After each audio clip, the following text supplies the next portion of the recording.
তো বন্ধুরা, আপনার যদি আনম্যারেজ সার্টিফিকেটের প্রয়োজন হয়, বর্তমানে কিন্তু আপনাকে এই সার্টিফিকেটের জন্য আপনাকে আর পঞ্চায়েত অফিসে যেতে হবে না বা কোথাও যেতে হবে না। আপনি বাড়িতে বসে মোবাইল থেকে খুব সহজে আনম্যারেজ সার্টিফিকেটের জন্য অনলাইন আবেদন করতে পারবেন এবং অনলাইন থেকে আপনি স্ট্যাটাস চেক করতে পারবেন এবং অনলাইন থেকেই আপনি আনম্যারেজ সার্টিফিকেট ডাউনলোডও কিন্তু করতে পারবেন। তো সেই জন্য আজকে ভিডিওতে আপনাদের দেখাবো যে আনম্যারেজ সার্টিফিকেটের জন্য কীভাবে আবেদন করবেন, কীভাবে স্ট্যাটাস চেক করবেন, কীভাবে সার্টিফিকেট ডাউনলোড করবেন, তার স্টেপ বাই স্টেপ প্রসেস দেখাবো এবং অনলাইন পদ্ধতি দেখাবো।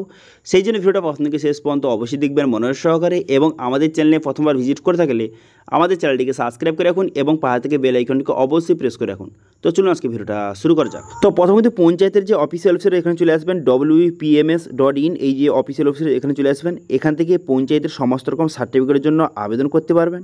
আজকের ভিডিওতে আপনারা দেখাবো যে আনম্যারেজ সার্টিফিকেট কীভাবে আবেদন করবেন তার স্টেপ বাই স্টেপ প্রসেস দেখাবো। এখানে কিন্তু দেখতে পাচ্ছেন এখানে residential character, income, same person, distance, caste authentication, unmarriage সার্টিফিকেটের জন্য আবেদন করতে পারবেন। আজকের ভিডিওতে আপনাদের আনম্যারেজ সার্টিফিকেট কীভাবে আবেদন করবেন অথবা আবেদন করতে কী কী ডকুমেন্টস লাগবে তার স্টেপ বাই স্টেপ প্রসেস কিন্তু দেখাবো। অ্যাপ্লিকেশন করার জন্য টার্মস ঠিক করে মারবেন, তারপরে পজিটিভ বাটন ক্লিক করবেন, করে দেওয়ার পর মোবাইল নাম্বার, এখানে কিন্তু মোবাইল নাম্বারটা সঠিকভাবে বসিয়ে জেনারেট ওটিপি বাটনে ক্লিক করবেন। জেনারেট ওটিপি বাটনে ক্লিক করে দেওয়ার সঙ্গে সঙ্গে অ্যাপ্লিকেশন পেজ কিন্তু আপনার সামনে এইভাবে ওপেন হয়ে গেল। এবার এখান থেকে আপনাকে অ্যাপ্লিকেশন করতে হবে। অ্যাপ্লিকেশন কীভাবে করবেন? অ্যাপ্লিকেশন করার জন্য প্রথমে এখানে ডিস্ট্রিক্ট, এখান থেকে ডিস্ট্রিক্টটা আপনি সিলেক্ট করে নেবেন। ডিস্ট্রিক্টটা সিলেক্ট করে নেওয়ার পর ব্লক, এখানে ব্লকের নামটা আপনি সিলেক্ট করবেন। ব্লকের নামটা সিলেক্ট করে নেওয়ার পর গ্রাম পঞ্চায়েত, এখানে গ্রাম পঞ্চায়েত সিলেক্ট করবেন। গ্রাম পঞ্চায়েত সিলেক্ট করে নেওয়ার পর তারপরে আপনি কী করবেন? এখানে সংসদ, এখানে সংসদটা সিলেক্ট করবেন। সংসদের নামটা এখানে সঠিকভাবে সিলেক্ট করে নেওয়ার পর তারপর আপনি কী করবেন? তারপরে এখানে দেখতে পাচ্ছেন এখানে আর এই যে তিনটি ডিটেলস এগুলো না বসালে চলবে। যেগুলোর পাশে কিন্তু লাল যে স্টার মার্ক রয়েছে সেগুলো আপনাকে অবশ্যই ফিল আপ করতে হবে, আর বাদবাকিগুলি না ফিল আপ করলেও চলবে। ঠিক আছে? তো সেই জন্য আমি এগুলো ছেড়ে দিলাম। তারপরে নিচে চলে আসবেন, নিচে চলে আসার পর মিস্টার মিসেস এখান থেকে সিলেক্ট করবেন। করে দেওয়ার পর তারপরে এখানে সার্টিফিকেট, এখানে যে ব্যাঙ্কগুলি আপনি সিলেক্ট করবেন, ব্যাঙ্কগুলি সিলেক্ট করে নেওয়ার পর তারপরে অ্যাপ্লিক্যান্ট নেম, এখানে কিন্তু আপনি নামটা ইংলিশে বসিয়ে দেবেন এবং তার নিচে কিন্তু আপনাকে বাংলাতে বসাতে হবে। ঠিক আছে? অ্যাপ্লিক্যান্টের নাম ইংলিশে এবং বাংলাতে, সমস্ত ডিটেলস কিন্তু ইংলিশে বসাতে হবে এবং সঙ্গে বাংলাতেও কিন্তু বসাতে হবে। তো সেই জন্য কিন্তু আমি নামটা এখানে ইংলিশে বসিয়ে দিলাম, তারপরে বাংলা এখানে বসিয়ে নেব। বসিয়ে নেওয়ার পর তারপরে গার্ডিয়ান নেম, এখানে কিন্তু আপনার যে বাবার নাম, এখানে কিন্তু বাবার নামটা সঠিকভাবে বসিয়ে দেবেন। যে গার্ডিয়ান রয়েছে তার নামটা বসিয়ে নেওয়ার পর সেটা কিন্তু বাংলাতে বসিয়ে নেবেন। বসিয়ে নেওয়ার পর তারপরে এখানে রিলেশন উইথ গার্ডিয়ান, এখানে ফাদার, আপনি যে বাবার নাম বসান সেক্ষেত্রে ফাদার এখানে সিলেক্ট করবেন। ফাদার সিলেক্ট করে নেওয়ার পর তারপরে পুরো অ্যাড্রেসটা বসিয়ে নেবেন। বসিয়ে নেওয়ার পর তারপর আপনি কী করবেন? পোস্ট অফিস, পোস্ট অফিসে বসিয়ে নেবেন। বসিয়ে নেওয়ার পর পুলিশ স্টেশন, এখানে পুলিশ স্টেশন নামটা আপনি সঠিকভাবে বসিয়ে নেবেন। বসিয়ে নেওয়ার পর তারপরে ভিলেজ, এখান থেকে ভিলেজটা আপনি সিলেক্ট করে নেবেন। ঠিক আছে? এখানে ভিলেজের নামটা সিলেক্ট করে নেবেন। করে নেওয়ার পর সেটাও কিন্তু বাংলাতে বসাবেন। যেগুলো ডিটেলস কিন্তু আপনি ইংলিশে বসাবেন সেগুলো কিন্তু বাংলাতেও আপনাকে বসাতে হবে। ঠিক আছে? তারপর পিনকোডটা বসিয়ে নেবেন। বসিয়ে নেওয়ার পর তারপর ডেট অফ বার্থ, এখানে ডেট অফ বার্থটা সঠিকভাবে বসিয়ে নেবেন। ঠিক আছে? বসিয়ে নেওয়ার পর তারপর আপনি কী করবেন? নিচের দিকে আসবেন। নিচের দিকে আসার পর এখানে কিন্তু সার্টিফিকেট টাইপ আপনাকে সিলেক্ট করতে হবে যে কী সার্টিফিকেটের জন্য আপনি অ্যাপ্লিকেশন করতে চান। তো যেহেতু আমি আনম্যারেড সার্টিফিকেট দেখাচ্ছি সেক্ষেত্রে আমি আনম্যারেড সার্টিফিকেট এখান থেকে আমি সিলেক্ট করে নেব। এবার এখানে অনেকে বলতে পারেন যে এখানে রেসিডেন্সিয়াল সার্টিফিকেট সিলেক্ট হয়ে আছে, তাদেরকে বলে কি এটা কিন্তু ডিফল্টভাবে সেট থাকে। এটা কিন্তু অটোমেটিক সেট থাকে, যখন আপনি ওপেন করবেন এটা কিন্তু অটোমেটিক সেট থাকবে, সিলেক্ট থাকবে। এটা নিয়ে কোনো চিন্তা করার দরকার নেই। আপনি যেই সার্টিফিকেটের জন্য আবেদন করবেন সেটা আপনি সিলেক্ট করবেন। ঠিক আছে? তো আমি আনম্যারেড সার্টিফিকেটের জন্য আবেদন করতে চাই, সেজন্য আনম্যারেড এখান থেকে সিলেক্ট করে নিলাম। করে নেওয়ার পর তারপর আপনি কী করবেন? তারপর কিন্তু নিচের দিকে যাবেন। নিচে যাওয়ার পর এখানে কিন্তু আপনার যে মোবাইল নাম্বার, এখানে কিন্তু মোবাইল নাম্বার কিন্তু অলরেডি দেওয়া রয়েছে। এবার আপনি হোয়াটসঅ্যাপ নাম্বার এবং ইমেল আইডি যদি আপনার থেকে থাকে সেটা আপনি দিতে পারেন, নাও দিলে চলবে, কোনো সমস্যা নেই। ঠিক আছে? তারপর আপনি কী করবেন? তারপর কিন্তু নিচে চলে আসবেন। নিচে চলে আসার পর এখানে সিলেক্ট ডকুমেন্ট 1, এখান থেকে আপনাকে ডকুমেন্টসটা সিলেক্ট করতে হবে। তো সেজন্য সিলেক্ট ডকুমেন্ট 1 অপশানে ক্লিক করবেন। করে দেওয়ার পর আপনার কাছে যেই ডকুমেন্টস রয়েছে সেটা আপনি সিলেক্ট করবেন। এখানে Aadhaar card, passport, driving licence, voter card, ration card, PAN card, যেটা আপনার রয়েছে সেটা সিলেক্ট করবেন। করে দেওয়ার পর তার এখানে ডকুমেন্টস যে নাম্বারটা বসিয়ে দেবেন এবং সেই ডকুমেন্টসটা আপনাকে আপলোড কিন্তু করে দিতে হবে। 2 MBর মধ্যে PDF ফরম্যাটে আপনি আপলোড করে দেবেন। ঠিক আছে? এটা গেল ডকুমেন্টস 1 হয়ে গেল।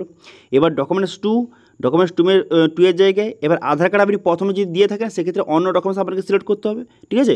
দুটো একই ডকুমেন্টস আপনাকে সিলেক্ট করলে হবে না, যে আলাদা আলাদা ডকুমেন্টস সিলেক্ট করতে হবে। তো আমি যেহেতু আধার কার্ড সিলেক্ট করেছি প্রথম ডকুমেন্টস 1-এ, সেক্ষেত্রে আমি প্যান কার্ড এখান থেকে সিলেক্ট করে নেব। এবার আপনার ক্ষেত্রে যেটা রয়েছে সেটা আপনি এখান থেকে সিলেক্ট করে নেবেন। করে নেওয়ার পর তারপর আপনি কী করবেন? তারপর কিন্তু সেই ডকুমেন্টসটা সিলেক্ট হয়ে যাওয়ার পর সেই ডকুমেন্টসের নাম্বার আপনাকে বসাতে হবে এবং সেই ডকুমেন্টসটা আপনাকে আপলোড কিন্তু করে দিতে হবে। ঠিক আছে? 2 MBর মধ্যে PDF ফরম্যাটে আপনি আপলোড করে দেবেন। ঠিক আছে? হয়ে যাওয়ার পর তারপর আপনি কী করবেন? তারপরে দেখতে পাচ্ছেন যে GS মেম্বার সার্টিফিকেট, অর্থাৎ যে মেম্বারের কাছ থেকে একটি সার্টিফিকেট কিন্তু নিয়ে আসতে হবে, সেই সার্টিফিকেট আপনাকে আপলোড করতে হবে। ঠিক আছে, মেম্বারের কাছে গেলে যে আমি আনম্যারিড সার্টিফিকেটের জন্য আবেদন করবো, সেই জন্য একটা যে সার্টিফিকেট দিন, সে একটা হাতে লেখা একটা সার্টিফিকেট দিয়ে দেবে। ঠিক আছে, সেটা সই করে দিয়ে দেবে, সিগনেচার করে দিয়ে দেবে, সেটা আপনাকে আপলোড কিন্তু করে দিতে হবে। ঠিক আছে, এটাও কিন্তু 2 MB মধ্যে PDF ফরম্যাটে, এটাও কিন্তু এখান থেকে আপনি আপলোড কিন্তু করে দেবেন। ঠিক আছে, আপলোড হয়ে যাওয়ার পর তারপর আপনি কী করবেন, তারপর নিচে চলে আসবেন। নিচে চলে আসার পর এরপর কিন্তু আপনাকে আপনার যে ফটো আপনাকে আপলোড করতে হবে। তো দেখতে পাচ্ছেন যে আপলোড অ্যাপ্লিক্যান্ট ফটো, এটা কিন্তু যে 100 KB মধ্যে ফটোটা আপনাকে আপলোড করতে হবে। সেজন্য ফটোটা আপলোড করে এখানে সাবমিট বাটনে ক্লিক করবেন। ঠিক আছে, সবার প্রথম কিন্তু আপনি ডিটেলসগুলি ফিল আপ করে সমস্ত কিছু ভালো করে দেখে নেবেন। দেখে নেওয়ার পর তারপরে আপনি সাবমিট বাটনে ক্লিক করবেন। সাবমিট বাটনে ক্লিক করে দেওয়ার সঙ্গে সঙ্গে আপনারা কিন্তু অ্যাপ্লিকেশনটা সাকসেসফুলি সাবমিট হয়ে যাবে এবং অ্যাপ্লিকেশন নাম্বার কিন্তু আপনাকে প্রোভাইড করে দেবে।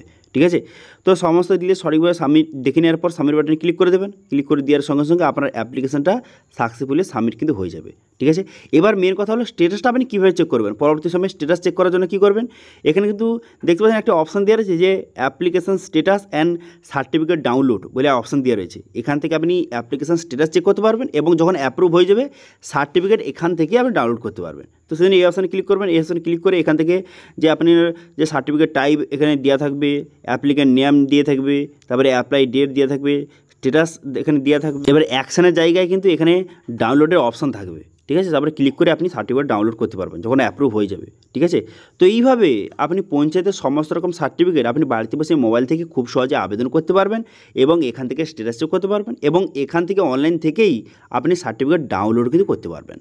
ঠিক আছে, তো আশা করি বুঝতে পারছেন যারা কিন্তু আনম্যারিড সার্টিফিকেটের জন্য আবেদন করতে চান তারা কীভাবে আবেদন করবেন, অথবা আবেদন করতে কী কী ডকুমেন্টস লাগবে, কীভাবে স্ট্যাটাস শো করবেন, কীভাবে সার্টিফিকেট ডাউনলোড করবেন, সেটা আপনাদের বলে দিলাম। এবার পঞ্চায়েতের আরও অন্যান্য কোন সার্টিফিকেটের জন্য আপনি আবেদন করতে চান সেটা নিয়ে ভিডিও চাইলে অবশ্যই কমেন্ট করুন, আমি সেটা নিয়ে কিন্তু নেক্সট সময় কিন্তু ভিডিও নিয়ে আসবো। ঠিক আছে, তো আজকে ভিডিও ভালো লেগে থাকলে ভিডিওকে লাইক করে দেবেন এবং ভিডিও কিন্তু বন্ধুর সঙ্গে শেয়ার করে দেবেন এবং আমাদের চ্যানেলে প্রথমবার ভিজিট করে থাকলে আমাদের চ্যানেলটিকে সাবস্ক্রাইব করে রাখুন এবং পাশে থেকে বেল আইকনটিকে অবশ্যই প্রেস করে রাখুন। আজকে ভিডিওটা এই পর্যন্তই, দেখা আছে নেক্সট ভিডিওতে। Thank you.